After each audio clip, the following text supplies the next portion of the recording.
Quick reminder before we get started that when I'm not making competitive Pokemon YouTube videos, I am trying to make a real actual movie. I would say that making movies is what I'd love to do with my life, but that wouldn't be entirely truthful. It's actually a lot more serious than that. I have to do it. It's a matter of life and death. So, no pressure or anything, but the trailer for my first movie comes out in May.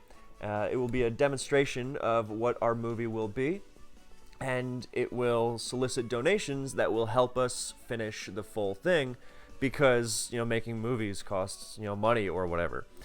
Even the cheap ones cost a pretty significant chunk. Whenever someone talks about a small indie movie that costs only $1 million, I want to scream because our movie's going to cost a lot less than that. And it's still going to be a significant chunk.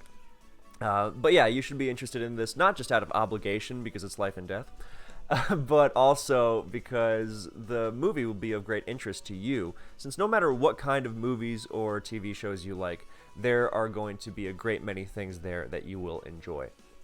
I won't give away much more, but it will run the whole gamut of human emotions, and that is not an exaggeration.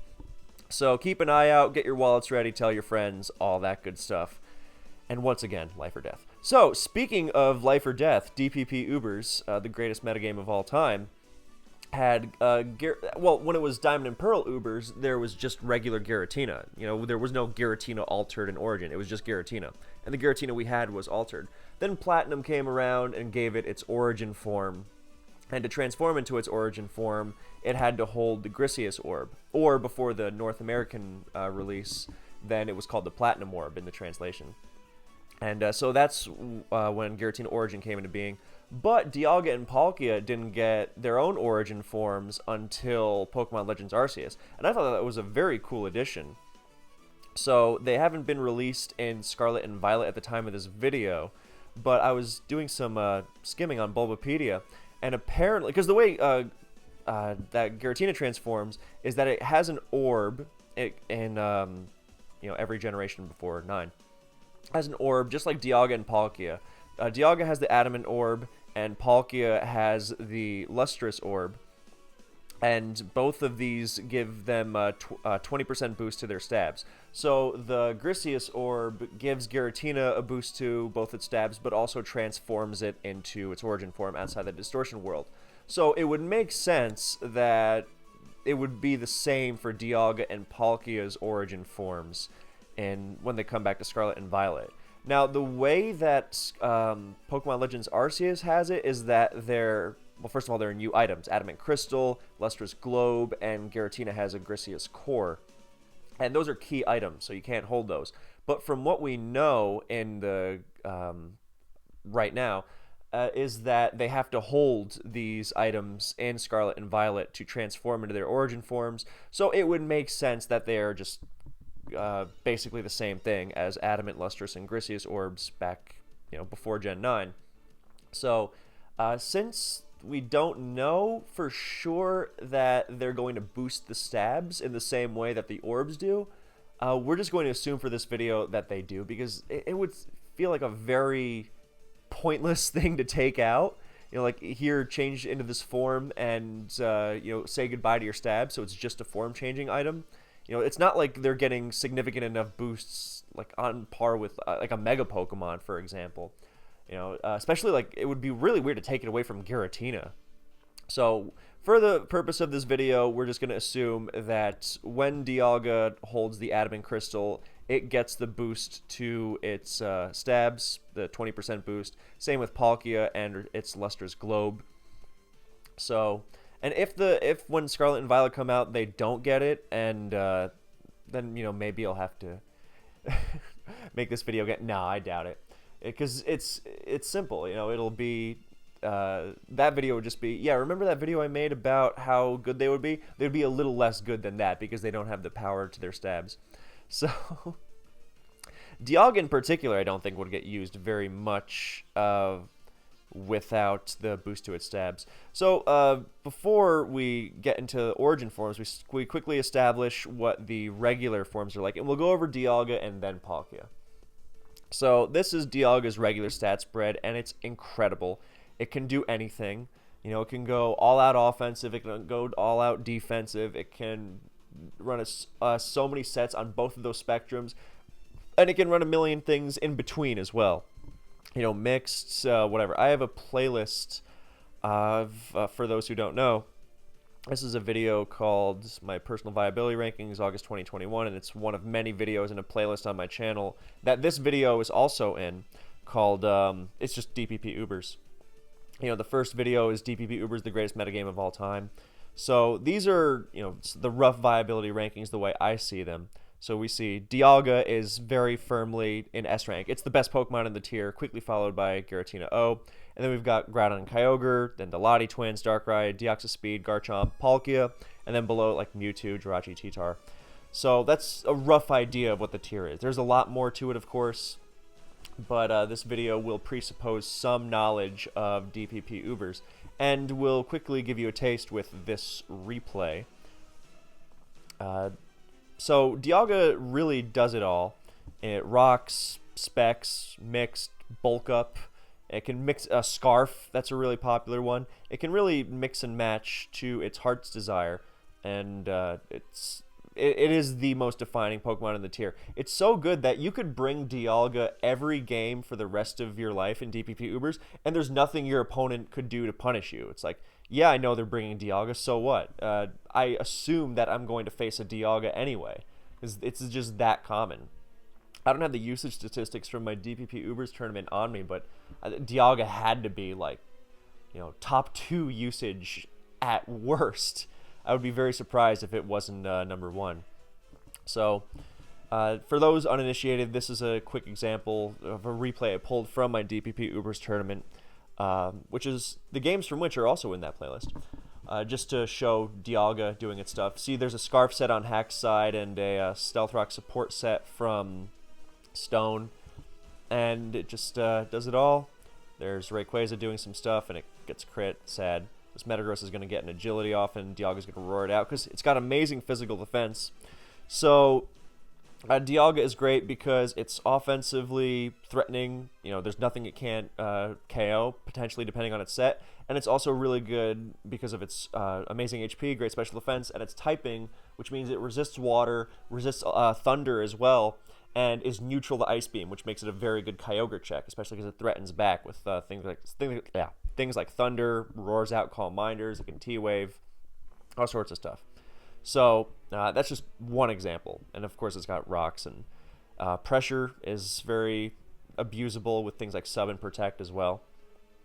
So Scarf is a great cleaner, it can really do it all. And in terms of items, I mean, that could be a video in and of itself. Whether it's Shuka or Lefties or Chople or Adamant Orb, that's sometimes used, or Specs, or really I should probably stop myself there before I start thinking about every possible item Dialga can run. So most of the time Dialga is running primarily special attacks. It does sometimes go physical. Bulk up sets can go mixed, like bulk up Draco Meteor, Fire Blast, Outrage, stuff like that, which is really more of a mixed set that throws on bulk up to help it get past Blissey better. But it can also, and you know, it shows bulk up lures and Groudon smacks with the Draco Meteor. But there are also lots of bulk up sets that are like Sub Protect Dragon Claw bulk up, or Sub bulk up Roar Dragon Claw, if you want to beat other Dialgas, or bulk up Rest Hawk Dragon Claw. That's another really good one. So it uses its attack stat quite a bit, but with Origin Dialga, there is a swap in that its attack stat goes down to 100, which is fair. It's not a bad attack stat by any means, but it's not going to be using it for offense nearly as much. The trade-off is that its special defense becomes what its attack was previously. So incidentally, this is why I think that it would be a shame to get rid of the boosts for the stabs with Adamant Crystal and Lustrous Globe, because like not only are these forms not getting mega boosts, they're not really getting boosted at all. They're just having their stats switched around. Yeah, Dialga gets more special defense, and that's it. It's not getting stronger. If anything, it's getting weaker. So it'd be a weird thing to take stab away from that. But yeah, the special defense boost is really significant. Especially because a lot of Dialga sets that are used to check Kyogre don't run leftovers anyway. And with Adam and Crystal, you're obviously not running leftovers or any other item. So you better have some sort of boost to your stabs to at least make it do something besides give you that special defense boost. You know, without that special defense boost, I don't, without that stab boost, I don't think the extra SpDef is going to outweigh, you know, whatever else, especially because you will reveal what you are right away. Part of what dealing with regular Dialga is figuring out what set it's running. You know, even when it shows lefties, some people assume it's bulky, and then it winds up being fast and offensive and destroys them. So when you're running Dialga Origin, you better be making the most of its talents, because you are already giving away several things. Like when Dialga comes in, a lot of the time it's like, all right, what kind of Dialga is that? It could be this, it would make sense for it to be this, but it could also feasibly be a million other things. So when you run Origin Dialga, you're showing you're not Scarf, you're not, you know, any Resist Berry, and you're not going to be healing, and you're probably not going to be attacking with physical attacks. That could be relevant. But the benefit is the extra special defense, and it's not just handling Kyogre. So, because if you were going to do this, then Adamant Crystal is an upgrade over Adamant Orb Dialga, which, because Adamant Orb is a great item for several offensive variants of Dialga, you know, whether mixed or just all-out special. All-out special is easier to slap on because you don't have to lower one of your defenses for it.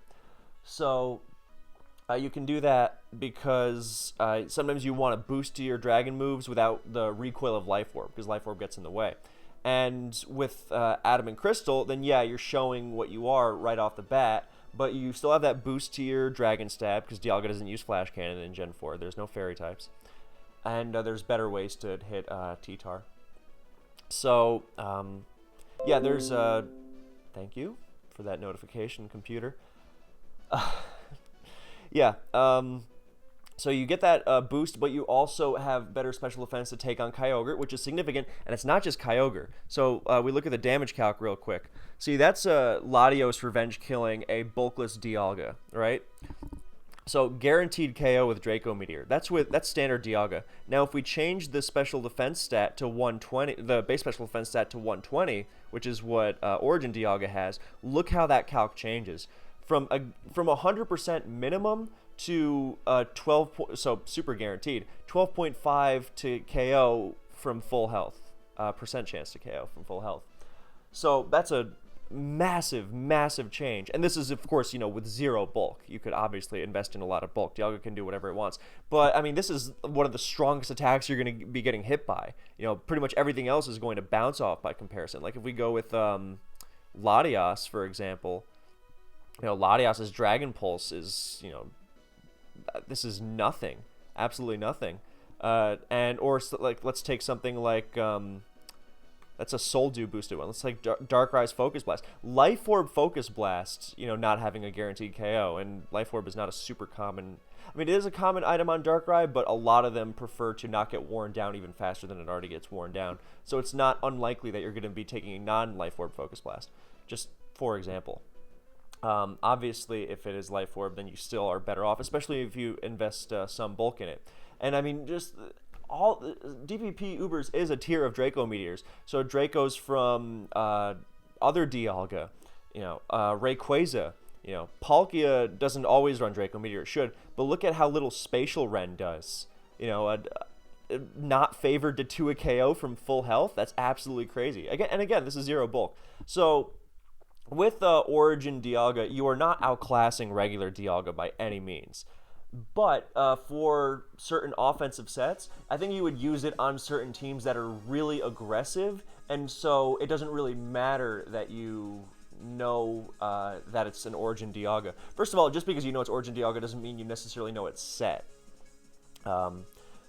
But it's not going to, or what Pokemon it's using. But just because you know what the Dialga is not going to do won't necessarily help you too much, because it's going to be beating you through both the power of its dragon boosted stab and through the extra special defense, because defense does help play offense in DPP Ubers. That's one of Dialga's greatest traits. It's a dragon type not weak to dragon.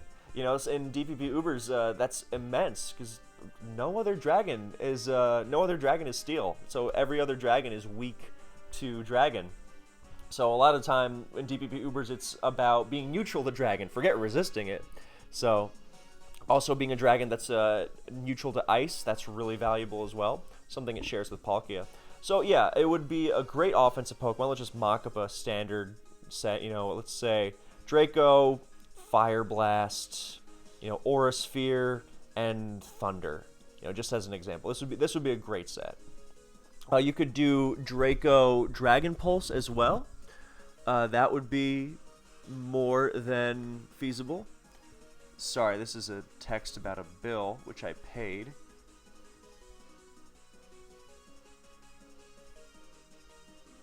Oh yeah, okay. I should really. No, it's fine. It's fine. It's about the next month's. Yeah, so this is fine. You could do Draco, Dragon Pulse. You could do Earth Power over Aura Sphere. You know, whatever.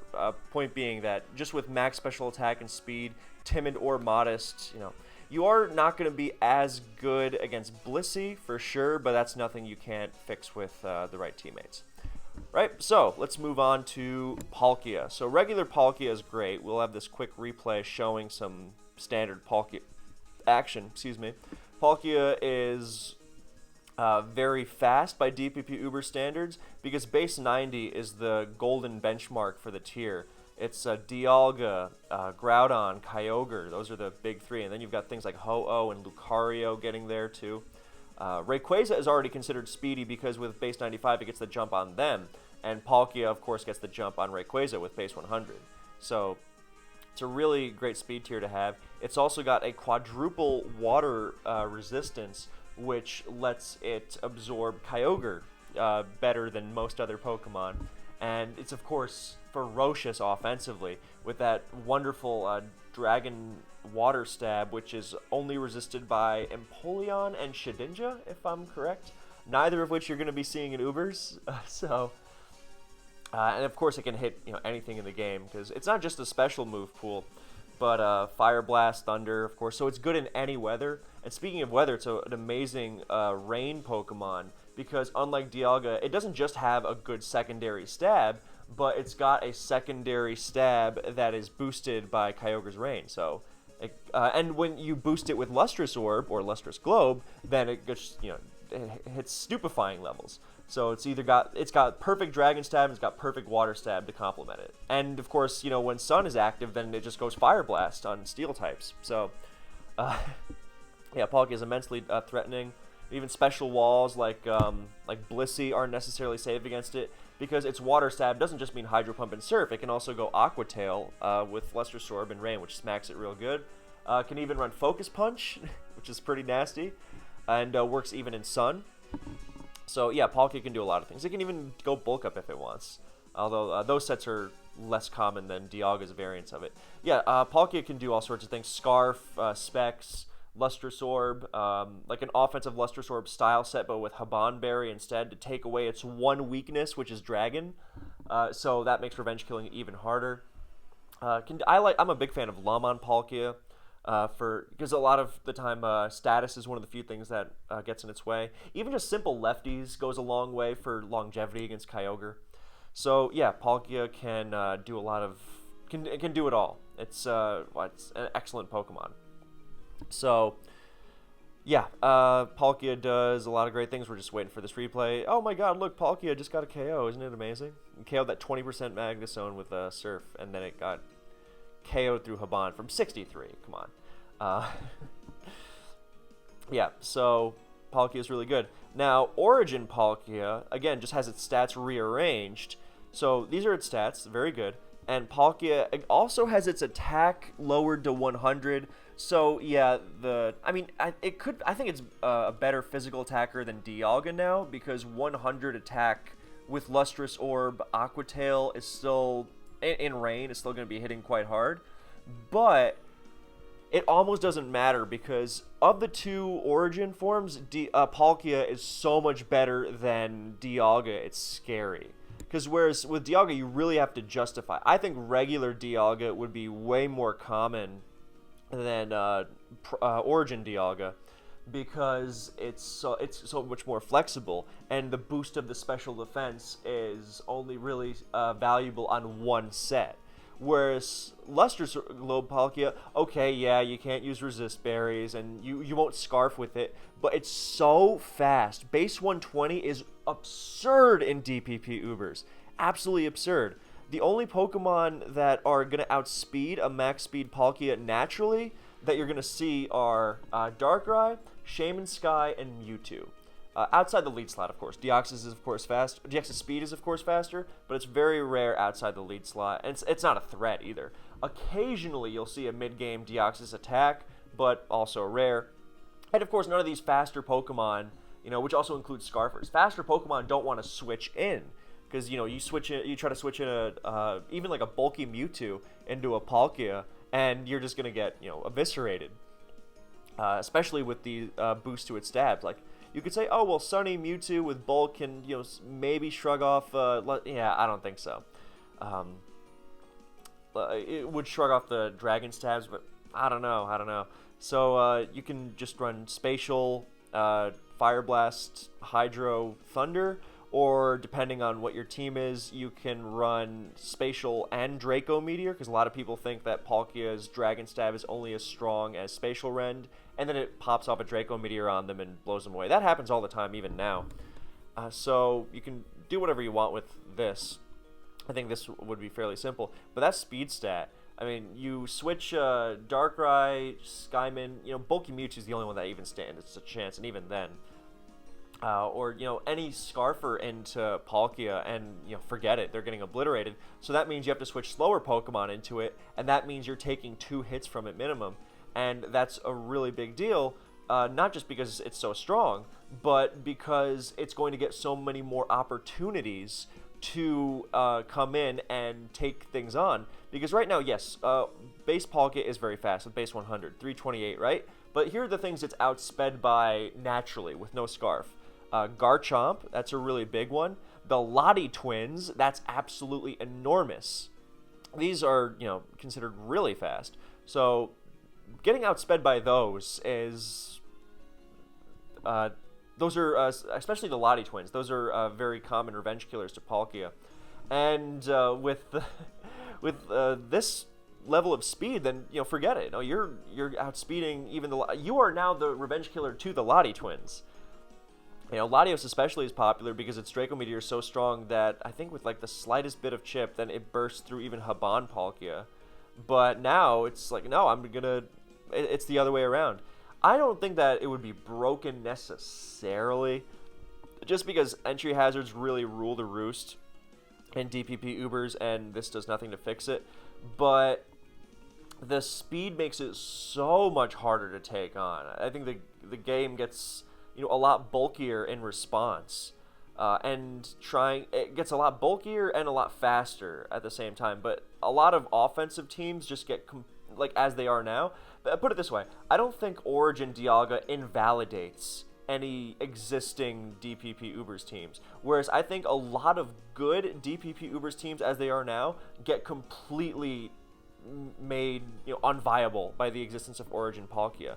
When you're ripping through the Lottie twins like that, that's absolutely I almost said heinous. It just completely destroys the fabric of the tier. And I mean, by extension, you're also because non-Scarf Garchomp is not the most popular, so that's more of a niche thing. But the Lottie twins, I mean, they're foundational. So outspeeding them, and you outspeed them by a mile too. So pretty much the only reason to run max speed is to speed tie other Palkia Origins, which of course you are going to want most of the time. But you could drop the speed for sure. You could go down to 365 for Scarf T-Tar, but that's very rare. So feasibly, you could drop the speed, and I've used like Darkrai's and Mewtwo's and stuff that go down all the way to 352 just to outrun the Lotties, and then you get more bulk out of it. And, because most of the time you don't want to be risking the speed tie with your Palkia Origin on Palkia Origin. But what you are going to really appreciate is the extra bulk, because that gives you more opportunities to switch in the situations where you already want to be switching it. This will help you take like E-Speeds from Lucario and Rayquaza, and Shadow Stinks from Giratina O and stuff like that. and way more than you should be relying on Palkia Origin speed ties. But who knows? It might warp the metagame to the point where you are really relying on that speed tie a lot because it's so difficult to deal with. I don't know. I think the good thing is that Dialga Origin actually helps keep Palkia Origin in check because of the extra special defense. But so maybe that's its best use. It's not. It's using an offensive Dialga that helps you not die to Palkia as much. I don't know, because actually that's not really necessary because regular bulky Dialga is going to handle this the same way, because that doesn't change anything, you know, the extra speed. Regular bulky Dialga will, and bulky Pokemon in general, will already handle this the same as they would a standard Lustrous Palkia. But the thing is that they already don't handle standard Lustrous Palkia particularly well, which is what makes it so dangerous. So this is just making, and what keeps Lustrous Palkia in check is its the way it gets revenge killed by faster things, which most of the time tends to be a Lottie Twin. Because Palkia and the Lottie Twins are the most common Kyogre check, alongside Dialga. But Dialga can get overwhelmed by Specs Kyogre a lot more easily, whereas Palkia has the Quad Resist and the Lotties have the Soul Dew boost, especially Latias, as if it's higher special defense. So they usually, not to say they can't be using the same team, but they generally compete for that Kyogre checking slot. So Palkia is more, you know, threatening, and the Lottie Twins have that nice Spikes and Earthquake immunity, and T-Spikes immunity. Well, Palkia's got the great secondary stab, and you know, it's the Rain Abuser, and yeah, Fire Blast. Yeah, so this changes a lot because now you're not going to be able to out-offense it nearly as easily. And, I mean, even the Pokemon that outspeed it, like Mewtwo and Darkrai, they outspeed it naturally, but they don't threaten it with a KO. They don't have Dragon Stab. You know, the only way Mewtwo threatens it with a KO at high health is by self-destructing and, you know, taking itself out in the process. You know, Darkrai, you know, those Dark Pulses aren't coming anywhere near KOing it. So, Skyman is better because of the flinch thing, but Skyman is also way harder to fit on teams, so... Yeah, Palkia Origin completely... You know, I don't think it's going to go to Anything Goes or anything like that, but I think it definitely makes for a less pleasant metagame. Because even Lugia, you don't outspeed it with Lugia anymore. And Lugia is not like a great Palkia counter, per se. It's kind of like bulky Mewtwo, but, you know, better. Because, yeah, it's Stealth Rock weak, but it also takes its hits a lot better. So like a Sunny Palkia, or Sunny Lugia is a lot better against it because it outspeeds, it roosts, and you know, can outstall it a lot more easily. But now with Palkia being faster, then completely changes that matchup. You know, part of what makes Lugia such a great wall is not the fact that it takes everything's hits so well, but that it takes everything's hits well and it's faster. That's what makes it such a pain to deal with. And when it's slower than Palkia, then that's completely that's a game changer. So yeah, Palkia is completely shifting the fabric of DPP Ubers into, you know, both faster and bulkier states, and the faster Pokemon, you know, struggle to hurt it. You know, it's like, oh, I've got a Scarf Jirachi. Like, yeah, enjoy using that against Palkia. And out bulking it. I mean, the only thing that's going to help is that it's weaker in its attack stat. So you could use Blissey against it better, but that can still be taken advantage of. You know, Blissey is Palkia is famously paired with Hazards a lot, and Blissey is famously vulnerable to them. So that's about it. Thank you for watching. Let me know if you have any thoughts on the best metagame of all time and how Origin, Dialga, and Palkia would fit into them. And I will see you in the next one.